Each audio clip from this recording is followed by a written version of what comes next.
most part in the recent past, the Boston Police Department has managed to avoid confrontations with minority communities, the likes of which have affected some other large American cities.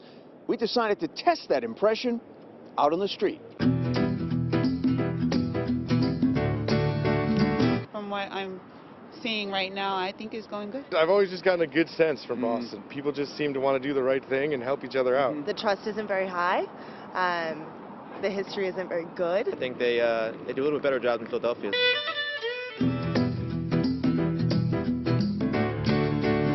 I've worked with a lot of detail police, and they've always been really kind. They're a good group of men and women, and I trust their judgment. They're out in the community, listening and paying attention, and they're not trigger happy. No. And it shows. Jake and I come from a lot of privilege, so we don't experience a lot of the same sort of mistreatment and dealings with the police that a lot of our friends unfortunately have to deal with. I have known people that have been murdered, have been hurt, have been affected in this, and at the end of the day, there's not a lot of resolve to these issues. We still haven't felt as though people have been found out, things have been solved, and that's obviously a countrywide issue. It's time for the OTR Political Roundtable to take off. Joining us on my right, Mary Ann Marsh. Really the left. Ready? I know. She's on my right, but she's the other. And on my left, which is your right, Patrick. Puts me on the left? I know, see? They're on my left, that's where you are. So you heard what Bostonians had to say. Obviously, there are still problems. Things are not perfect. But for the most part, is Boston a safer city than others? Of course it is. You heard Commissioner Evans say earlier that last year Boston had 38 homicides. That's a good weekend in Chicago, okay? That's the difference. The scary part is you're right. Right, and the reason is we've had a long history over the last few decades of great police leadership and community policing. Those two things are a great combination, and now we have a mayor who unfortunately is a victim of gun violence, understands gun violence, and certainly understands what it takes to get these things done. And he said there were only 22 complaints last year. It's sort of an amazing number, isn't it? Yeah, it is an amazing number. And again, I'm going to go back and give the mayor credit for that. I think that Marty Walsh has set a very strong signal that he's going to be a law and order mayor. I think Commissioner Evans has done a good job.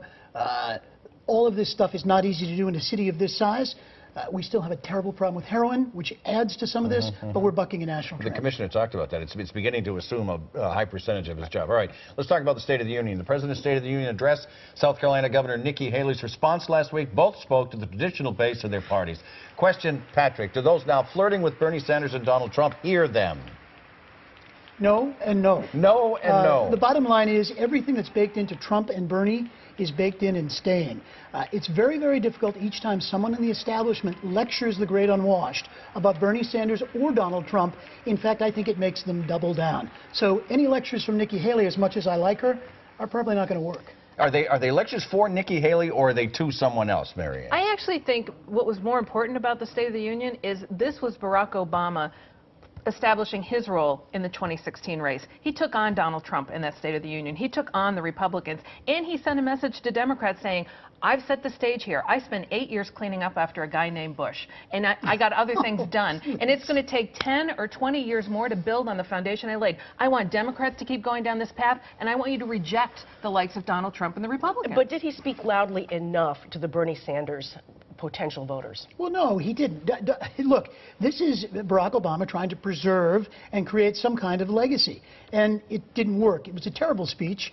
It didn't do much to do anything, and the real problem is, Mary Ann, George W. Bush is not on the ballot. Someone needs to remind the president he needs to talk about tomorrow, not yesterday, which is why he's gotten us nowhere today. Tell Jeb Bush that. If you were Barack Obama and you ran for president and all the things you thought you were going to do, and then you inherited the mess of George Bush, the worst economy since Roosevelt. How about the mess that someone's going to inherit by Barack Obama, Mary Ann? Oh, it's not different. It's worse. Let's go forward.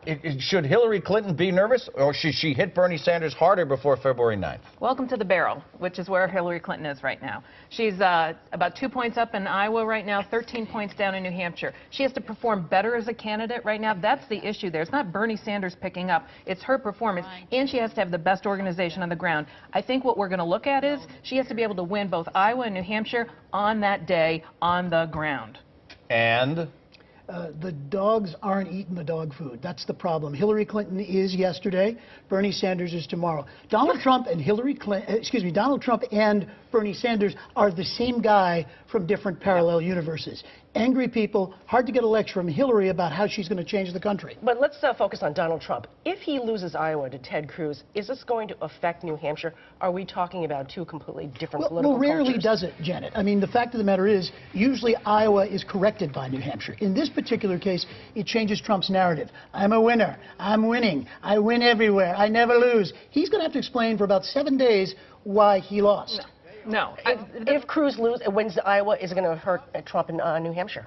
Historically, the average bounce out of Iowa is 7 points. That's nowhere near close what Cruz needs, and New Hampshire's not Cruz country. That's right. In fact, I think Trump could win Iowa and New Hampshire. He does that. He runs the table. He could wrap up the nomination on the Republican side before Hillary Clinton. So who had the best week? We'll tell you in just a minute.